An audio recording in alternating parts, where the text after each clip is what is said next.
কংগ্ৰেছৰ মানুহটো টিকেট নোপোৱাৰ পিছতো বহুত মানুহে আহিব কংগ্ৰেছত, কিন্তু তেওঁলোকক আমি দিব পৰা টিকেট নাই। কিন্তু খঙত ক্ষোভততো হিন্দু মানুহটো কংগ্ৰেছত নাথাকে, তেওঁলোকতো আহিবই। আজি নহয় কালি কেনেকৈ হিন্দু মানুহবিলাক কংগ্ৰেছত থাকিব?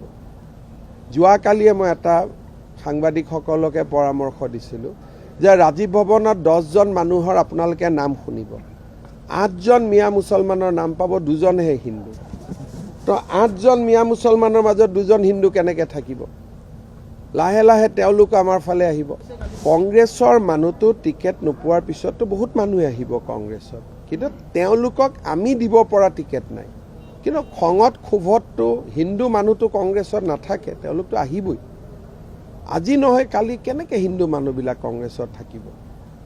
যোৱাকালিয়ে মই এটা সাংবাদিকসকলকে পৰামৰ্শ দিছিলোঁ যে ৰাজীৱ ভৱনত 10জন মানুহৰ আপোনালোকে নাম শুনিব, 8জন মিয়া মুছলমানৰ নাম পাব, 2জনহে হিন্দু।